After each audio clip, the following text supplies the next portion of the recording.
Yeah, minasan, welcome back again with Mr. K di sini. Berhubung spoiler detail udah rilis, maka it's time to Mr. K bahas ya. Namun jangan lupa like-nya ya, karena like Anda itu membuat Mr. K semangat 45, oke? So, daripada makin banyak basa-basi gak jelas, monggo langsung aja menuju ke spoiler time detailnya. Let's go.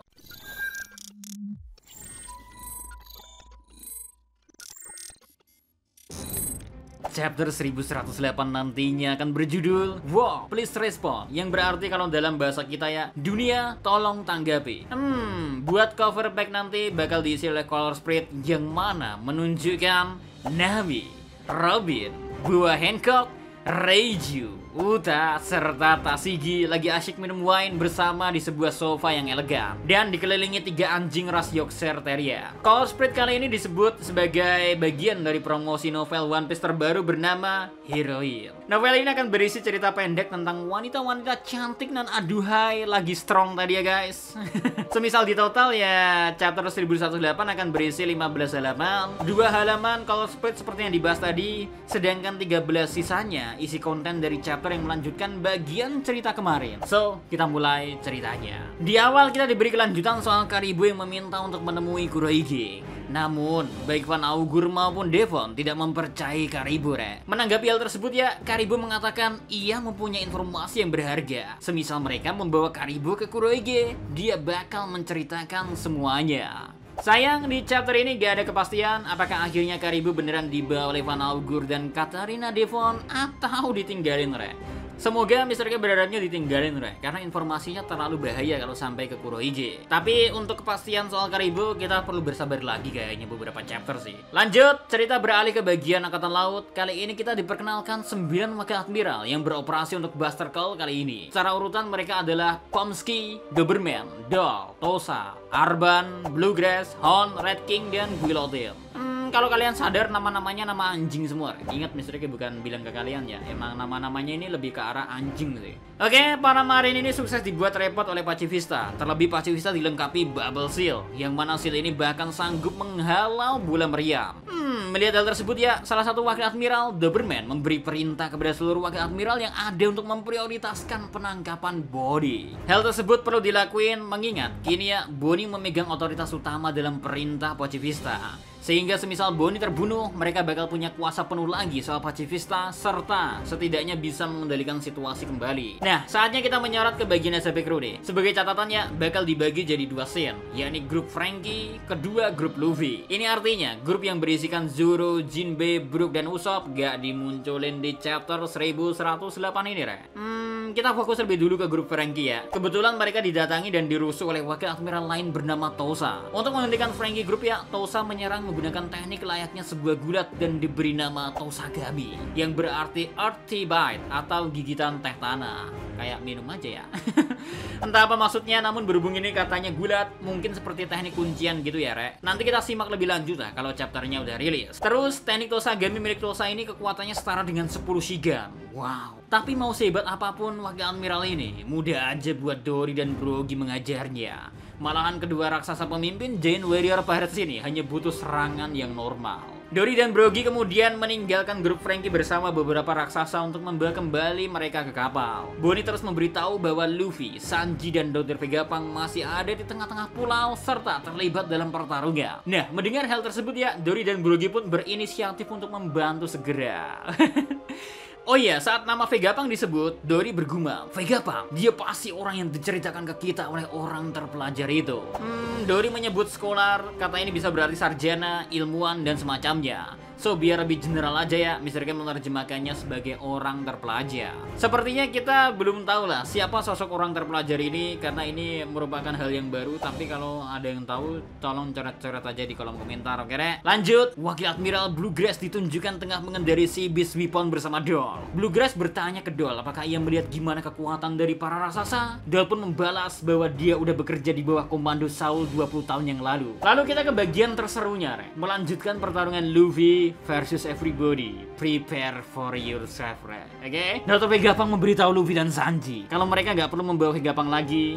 Memang bener sih, di awal Vegapunk ingin kabur, tapi sekarang ia berubah pikiran, lantaran bagi Dr. Vegapunk ada sesuatu di Pulau Egghead ini yang harus ia lindungi apapun yang terjadi. Tak lupa juga ya, Luffy diminta oleh Dr. Vegapunk untuk melindungi Bonnie, karena rencana Vegapunk sebenarnya ingin mengungkap kekuatan Bonnie mengontrol pacifista secara penuh ketika Bonnie nanti lebih dewasa. Tapi semua udah terjadi, semua orang tahu soal itu, sehingga Bonnie bakal diburu. Ya namanya saintis pasti bisa melihat beberapa langkah ke depan, Oke, kita kembali lagi ke Saturn yang siap untuk menghadapi Luffy. Saturn berubah ke transformasi wujud barunya yang berbeda dari sebelumnya. Diyakini oleh para leaker kalau ini udah 100% wujud Zoan, bukan hibrid seperti beberapa chapter lalu. Menandakannya kalau Saturn mulai serius, Tubuh Saturn digambarkan lebih besar dan seperti laba-laba dengan mata besar yang menakutkan. Beneran laba-laba full, dan Saturn sekarang cuma punya kaki, gak lagi ditunjukkan menggunakan tangannya. Lalu serangan mulai diluncurkan oleh Saturn kepada Sanji dan Luffy. Seperti yang sudah kita bahas bersama-sama ya. Yap, Saturn beneran punya kekuatan berkaitan dengan racun. Jadi kali ini Saturn menyerang menggunakan kaki cambuknya yang seperti tentakel,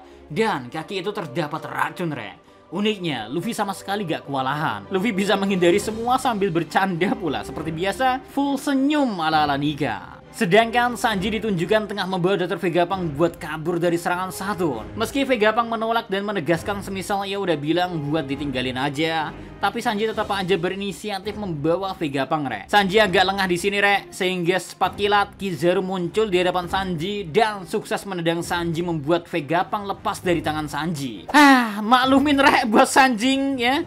Kita maafin aja Sanjing ya. No wadon, no party ya. Kayaknya Sanji juga kena distract akibat penolakan dari Dr. Vegapunk. Bawa Vegapunk sambil ngindarin serangan Saturn pula. Bad luck buat Sanji kali ini. Jadi ya siap-siap aja Sanji terhina-hina. Ya karena emang pantas terhina sih. Ken Bunsokunya cuma bekerja di hadapan para wanita. Yo lanjut. Kondisi makin buruk lagi ketika Kizaru tanpa ampun menusuk Dr. Vegapunk dengan light sword-nya. Aduh tega betul nian, Namanya juga budak korporat ini Kizaru.